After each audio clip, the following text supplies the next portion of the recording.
5ই আগস্টের পরে এইরকম গণহত্যাকারী বা এরকম যারা অপরাধের সঙ্গে যুক্ত ছিলেন তারা পালিয়ে গেলেন কিভাবে? এরা অনেকেই সেনাবাহিনীর কাছে গিয়ে আশ্রয় নিয়েছিলেন আমরা জানি। কিন্তু এরপরে তারা, এখন আমরা শুনছি, আজকে দেখেছি আমরা গণমাধ্যমে যে তাদের অনেকেই দেশ ত্যাগ করেছেন। এই প্রশ্নটা হচ্ছে কেন, আপনি যে প্রশ্নটা করলেন, এখানে অবশ্যই সেনাবাহিনীর দায় আছে। সবার আগে বলতে চাই যে এই আমাদের যে 5ই আগস্ট আমরা যে বিপ্লবটা করলাম, এটার জন্য কিন্তু আমি রেজা ভাইয়ের সঙ্গে পুরোপুরি একমত। আমাদের যে সেনা প্রধান আছেন জেনারেল ওয়াকার, ওনাকে কিন্তু আমাদের সারা বাংলাদেশের যে বিপ্লবী জনতার পক্ষ থেকে ওনাকে একটা ধন্যবাদ দেওয়া উচিত। এবং উনি, আমি বলবো, আমরা জানি মোটামুটি আমরা যারা এই বিদ্রোহের সঙ্গে দেশে বিদেশে নানাভাবে যুক্ত ছিলাম, ওনার উপর কিন্তু নানা ধরনের চাপ এবং প্রলোভন দুইটাই ছিল। তো শেষ পর্যন্ত তিনি কিন্তু সেই চাপ বা প্রলোভনের কাছে ভেঙে না পড়ে বা নতি স্বীকার না করে জনগণের পক্ষেই থেকেছেন। এবং ওই রাজা ভাই যেটা বললেন, 2007 থেকে জেনারেল মুইন থেকে জেনারেল ওয়াকার পর্যন্ত আমরা যে যতগুলো সেনা প্রধান দেখেছি, আমার ব্যক্তিগত বিশ্বাস হচ্ছে ইনাদের মধ্যে জেনারেল ওয়াকার সাহেব ছাড়া যদি অন্য কেউ থাকতেন তাহলে 5ই আগস্ট বিপ্লব আমরা সফল হতে পারতাম কিনা, আমি নাম ধরে বলতে রাইট। চাই না, কিন্তু তার মধ্যে কিন্তু এক্স্যাক্টলি। সন্দেহ আছে। জি, সেটা আমি সেই জন্য আমি বলবো যে আমাদের পুরো সেনাবাহিনী এবং সেনা প্রধান সহ যারা আহ, প্রকাশ্যে হোক বা অন্তরালে হোক বা আড়ালে থেকে হোক এই বিপ্লবকে সহায়তা করেছেন, তাদেরকে আমাদের পক্ষ থেকে ধন্যবাদ এবং অভিনন্দন। কিন্তু আপনি যে প্রশ্নটা করলেন বা আপনার সঙ্গে রেজা ভাইয়ের যে ডিবেটটা হলো, 5ই আগস্টের পরে এইরকম গণহত্যাকারী বা এরকম যারা অপরাধের সঙ্গে যুক্ত ছিলেন তারা পালিয়ে গেলেন কিভাবে? এরা অনেকেই সেনাবাহিনীর কাছে গিয়ে আশ্রয় নিয়েছিলেন আমরা জানি। কিন্তু এরপরে তারা, এখন আমরা শুনছি, আজকে দেখেছি আমরা গণমাধ্যমে যে তাদের অনেকেই দেশ ত্যাগ করেছেন। এই প্রশ্নটা হচ্ছে কেন, আপনি যে প্রশ্নটা করলেন, এখানে অবশ্যই সেনাবাহিনীর দায় আছে। কিন্তু পাশাপাশি আমাদেরকে এটাও মাথায় রাখতে হবে, 5ই আগস্টের পরে আমাদের 3-4 দিন সরকার ছিল না, কিন্তু 8 তারিখে যখন আমাদের সরকার গঠিত হলো তখন এরা যেন পালিয়ে যেতে না পারে, এটার কিন্তু দায় সেনাবাহিনীর উপর একার না। পাশাপাশি আমাদের যে সিভিল ব্যুরোক্রেসি বা আমাদের যে সিভিল গভর্নমেন্ট আছে, আমাদের যে সরকার আছে, সেই সরকারের উপরও কিছুটা বর্তায়। সেই সরকার যদি প্রকাশ্যে বলতো, ঘোষণা দিত যে যারা আমাদের এই মুহূর্তে, সেনা প্রধান যখন বলেছিলেন যে আমাদের হাতে এতগুলো মানুষ হেফাজতে এসেছে, তারাও নিশ্চয়ই জানতেন। ওই সময় যদি তারা সরকারের উপর, সরকারের পক্ষ থেকে সেনাবাহিনীর উপর এক ধরনের বলতো, তারা নির্দেশ দিত, আমি মনে করি সরকারের তো সেই মানে জায়গা আছে, সেনাবাহিনীর উপরে তো তাদের অবস্থান, তারা বলতে পারতো সেনাবাহিনীকে যে আপনাদের হাতে যারা আছে তারা যেন কেউ পালিয়ে যেতে না পারে বা তাদেরকে যেন আইন শৃঙ্খলা বাহিনীর হাতে হস্তান্তর করা হয়। সেই জায়গায় কিন্তু আমাদের কিছুটা দুর্বলতা হতে পারে বা আমাদের উপদেষ্টাদের ইচ্ছার কারণে হতে পারে, ওনারা কি চেয়েছেন সেটা কিন্তু আমাদেরকে বিবেচনা করতে হবে।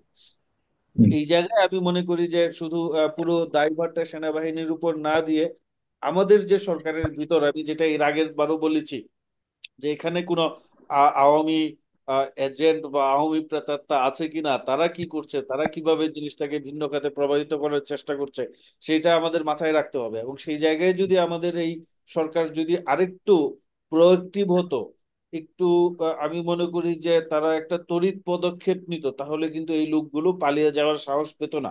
এমনকি সেনাবাহিনীও যদি, আপনি যেটা বলছেন, সেনাবাহিনীও যদি পালিয়ে দেওয়ার তাদের একটা ইচ্ছা থাকতো, কিন্তু যখনই আমাদের সরকার বলে দিত যে এদেরকে পালিয়ে যেতে দেওয়া যাবে না, সেনাবাহিনী কিন্তু চাইলেও সেটা করতে পারতো না। কারণ আমরা কিন্তু এমন একটা পর্যায়ে এসে উপনীত হয়েছি 5ই আগস্টের পরে, এখানে কোনো শক্তি কিন্তু এককভাবে সর্বময় ক্ষমতার অধিকারী না। ধরেন সেনাবাহিনী কিন্তু এই 2024-এর 5ই আগস্টের আগের মতো অবস্থানে নাই। সেনাবাহিনী এখন চাইলেই অনেক কিছু এটা করতে পারবে। আপনাকে মাথায় রাখতে হবে, যারাই ধরা খাচ্ছে তারা হুম। বেশিরভাগ কিন্তু এই সীমান্ত অঞ্চল থেকে ধরা খাচ্ছে। তার মানে ওই পর্যন্ত যেতে পারছে কোনো না কোনো সময়। হ্যাঁ, হ্যাঁ, হ্যাঁ, যেতে পারছে, কিন্তু আমি মনে করি, আমি যেটা বলতে চাচ্ছি যে এখানে ছাত্রদেরও একটা স্টেক আছে, সেনাবাহিনীর স্টেক আছে, আমাদের যে সরকারের আছে সবার স্টেক আছে।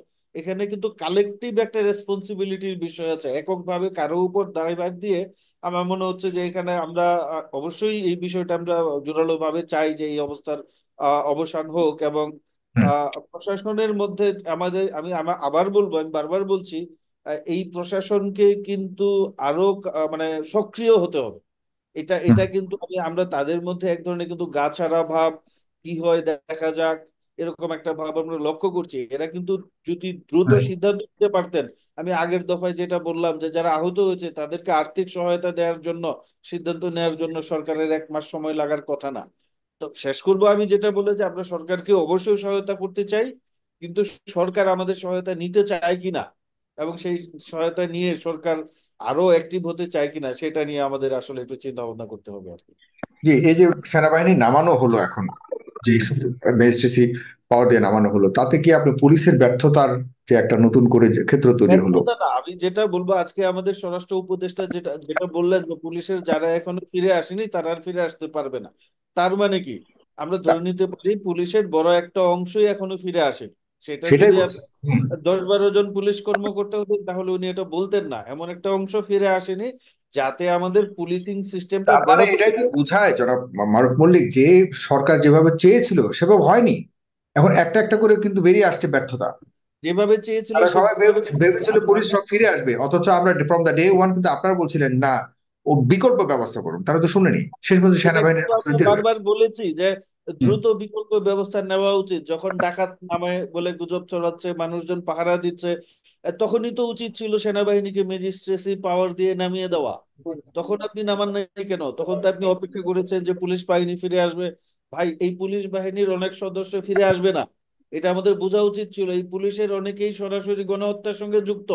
আপনি পুলিশ কর্মকর্তা বলেন আর পুলিশের সাধারণ সদস্য বলেন, এরা প্রকাশ্যে গুলি করে মানুষ মেরেছে, এদের পক্ষে আর এখানে ফিরে আসা সম্ভব না। তাহলে আপনি কার কাছে কি আশা করছেন, কেন আশা করছেন?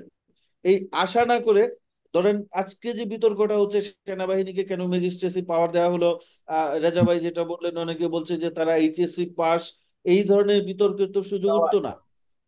আপনি শুরুতেই সেনাবাহিনীকে মাঠে, সেনাবাহিনী তো মাঠে ছিল, কিন্তু তাদেরকে যদি আপনি একটু ক্ষমতায়ন করে আরো নামাতেন, আইন শৃঙ্খলা বাহিনী রক্ষা করা, আমাদের ট্রাফিক কন্ট্রোল করা, আমাদের আরো অনেক কাজ আছে, এগুলো যদি সেনাবাহিনীকে দায়িত্ব দিতেন আজকে আমাদের পরিস্থিতি অনেক ভালো হতো। যাই হোক, শেষ পর্যন্ত সেনাবাহিনী নেমেছে, আমি আশা করব যে পরিস্থিতির আরো উন্নত হবে এবং ভালো হবে। এবং রেজা ভাই যেটা বললেন এটা অত্যন্ত দুঃখজনক যে সেনাবাহিনীর লোকজনদেরকে, অফিসারদেরকে এইচএসসি পাস বলা, ওনারা তো বিএমএ থেকে মিলিটারি সায়েন্সে একটা ব্যাচেলর ডিগ্রি পান। এটা কিন্তু সারা পৃথিবীতেই হয়, বাংলাদেশে না। হুম। বরং আমাদের দেশে যেইভাবে আপনার এই গ্রাজুয়েশন করে পুলিশে ঢুকে, বিশ্বের অনেক দেশেই কিন্তু গ্রাজুয়েশন করে পুলিশে ঢোকা ছাড়াও ওদের স্কুল পাস বা কলেজ পাশের পর পুলিশ সায়েন্স পড়ে পুলিশে ঢুকে যায়। তাদের 3 বছরের প্রশিক্ষণ চলে, পাশাপাশি তারা পুলিশ সায়েন্সে পড়াশোনা করে, তাদের গ্রাজুয়েশন হয় পুলিশ সায়েন্সে বা ক্রিমিনোলজিতে বা সাইকোলজিতে, এখানে ক্রিমিনাল। লেখাপড়ার কোনো রিকোয়ারমেন্ট আছে বলে আমার মনে হয় না। তেমন কোনো। জানি না তো, সেই জায়গায় বাংলাদেশে এই ধরনের কথাবার্তা বলা আসলে জি। দুঃখজনক। আমি বলবো যারাই বলেছেন এটা ইয়ে করা উচিত।